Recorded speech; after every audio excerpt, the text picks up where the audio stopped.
This is real footage of a rocket built by the regime that started World War II. It was fired 6 months after Germany surrendered from a launch pad in the New Mexico desert by the same men who built it.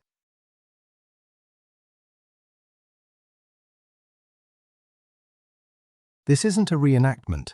It isn't stock footage licensed from a catalogue. Every frame in this video comes from declassified US government film, Army, Navy, and Air Force cameras that were rolling at the time.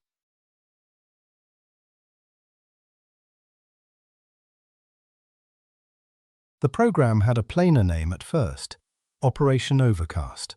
It became Paperclip because recruiters literally clipped a paperclip to the personnel files of scientists cleared to come to America.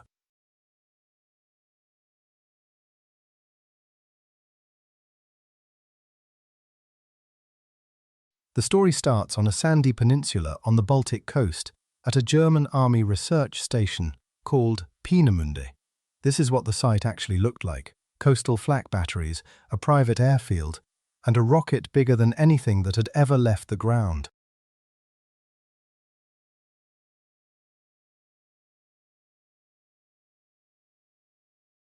The rocket was called the A4. The propaganda ministry renamed it the V2, a name short for the German words meaning vengeance weapon.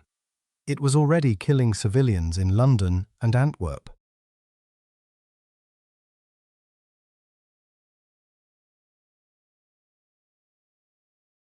The engineers behind it were led by a 32-year-old named Wernher von Braun.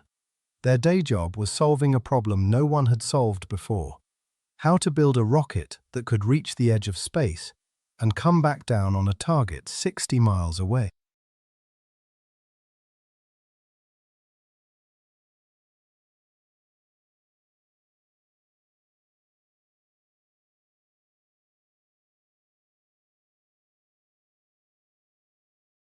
At its peak, roughly 5,000 people worked at Peenemünde.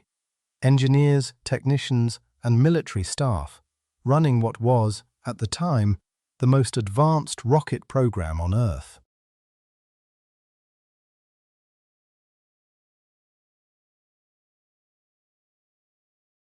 None of that ambition erases what the V2 actually was, or how it was built.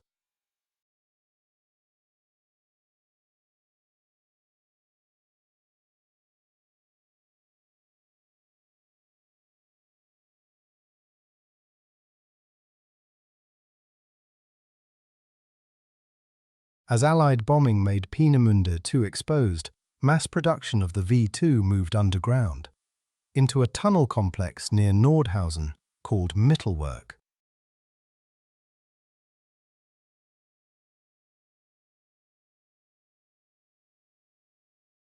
The tunnels were dug and the rockets were built by prisoners from a camp built specifically for this factory, called Dora.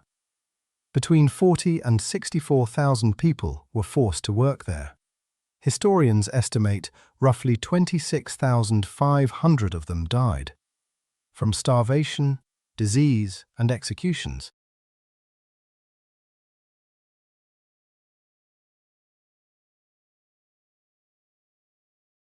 Von Braun visited the site roughly 15 times. He later said he was horrified by what he saw. He also kept sending down design changes. Both things are true, and neither one cancels the other out.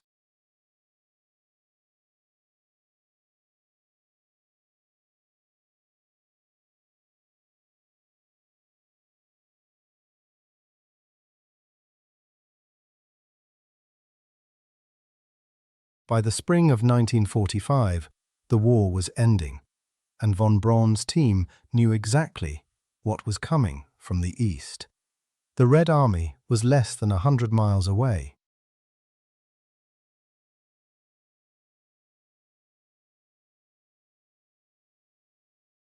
So they made a choice. Von Braun forged travel documents, loaded 500 of his people and their research onto trucks, and drove west to surrender to the Americans instead.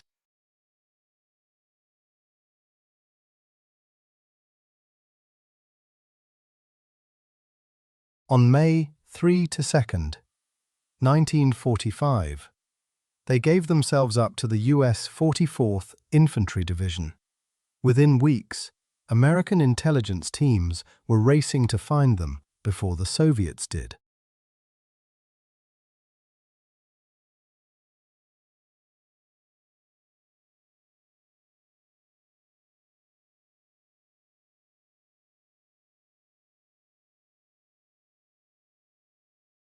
President Truman approved a program in August of 1945 to bring select German scientists to the United States. There was one condition: no one who had been an active Nazi supporter would be admitted.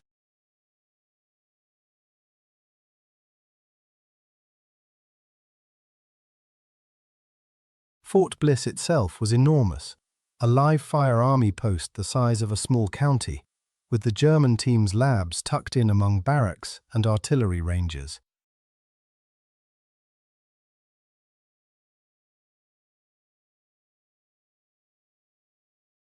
The first 7 scientists landed in the US that September.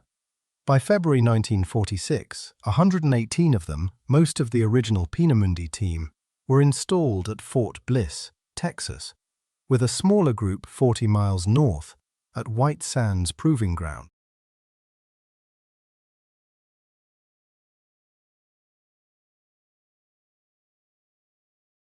The Germans had a nickname for their new home. They called it Fort Bliss, spoken like 2 separate words.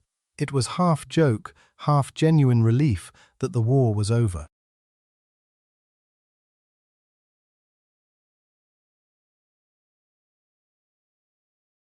To sell the American public on why the army needed captured Nazi rocket scientists, several of them started giving public lectures, including von Braun himself, who became something of a minor celebrity explaining spaceflight to Rotary clubs and local newspapers.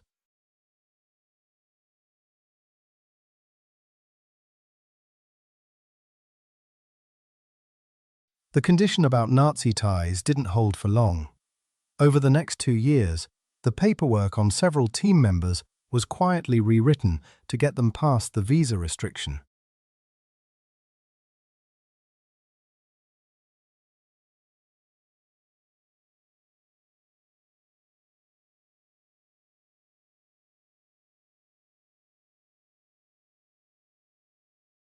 White Sands was bigger still, roughly the size of Rhode Island, fenced off in the middle of the desert, built to swallow a rocket's worst-case failure without anyone noticing.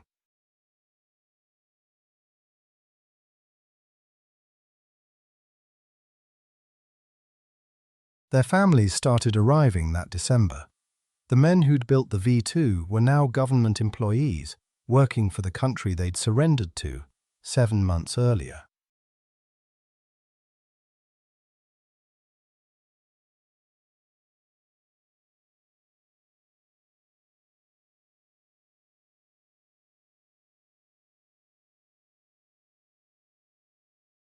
What they built next, they built in the open, on camera, on the record, in a New Mexico desert the size of a small country.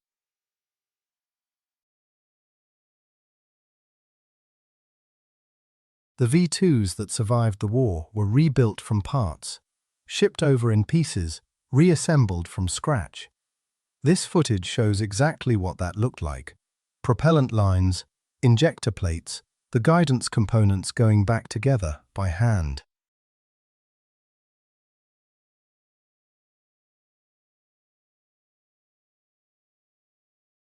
Guidance came from a set of gyroscopes and an analog computer that adjusted the fins in flight, primitive by later standards, but accurate enough, most of the time, to be genuinely terrifying.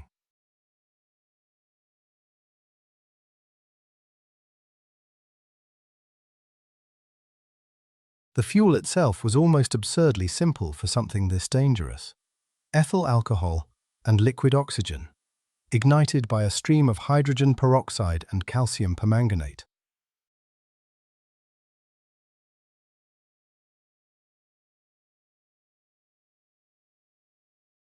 Flight testing began in January of 1946. It did not go smoothly.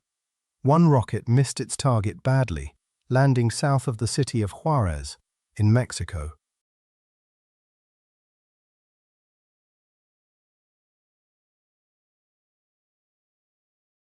But the launches kept going, year after year, until every usable V-2 in American hands had been fired, the last one in 1952.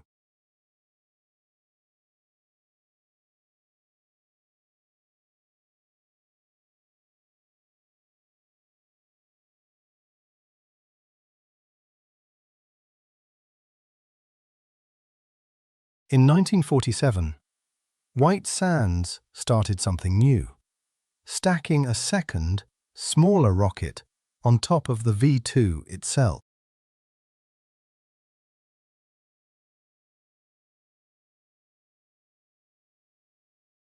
It was called Bumper, a WAC corporal-sounding rocket riding the V-2 as a first stage, then firing its own engine once the V-2's fuel ran out. It was the world's first two-stage liquid-fueled rocket ever flown.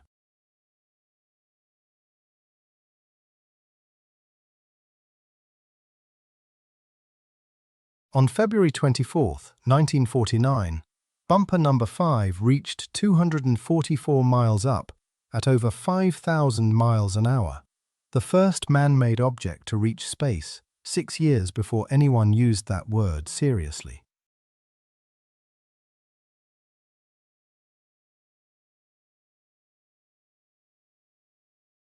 Eight bumpers flew in total, 6 from White Sands, the last 2 from a stretch of Florida coastline that would later be renamed Cape Canaveral.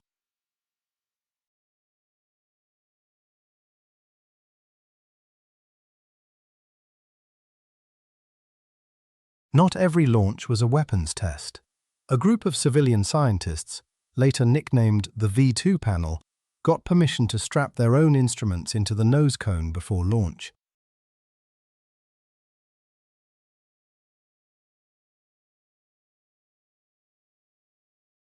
They used the leftover military hardware to study cosmic rays, solar ultraviolet light, and the composition of the upper atmosphere.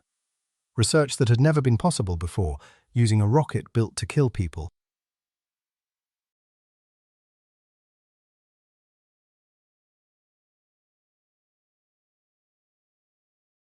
Some of these rockets carried something new: cameras, riding in the nose, pointed straight down.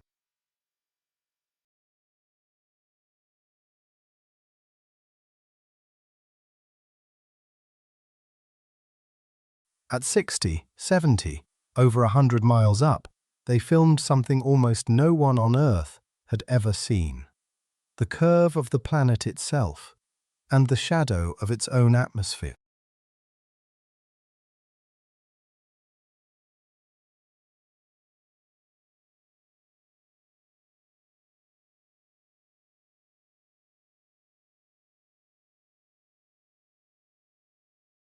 One newsreel that year tracked down the photographer behind a single still frame, a V-2's exhaust trail, corkscrewing across the sky after a guidance failure, and had him explain, on camera, exactly how he caught it.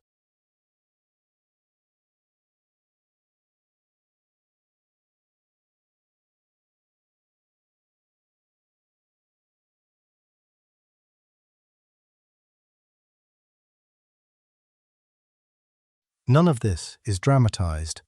The launches, the lab benches, the propellant labels, the curve of the Earth from 60 miles up, it's all camera footage the US government shot and later declassified.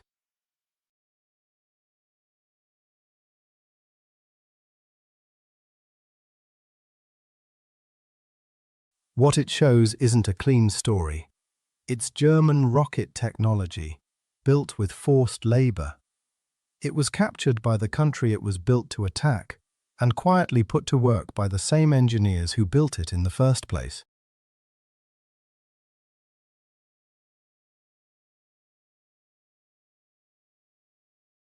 Von Braun spent the next 2 decades in the American space program. In 1960, he became the first director of NASA's Marshall Space Flight Center, and the rocket his team eventually built there, the Saturn V, carried Apollo astronauts to the Moon.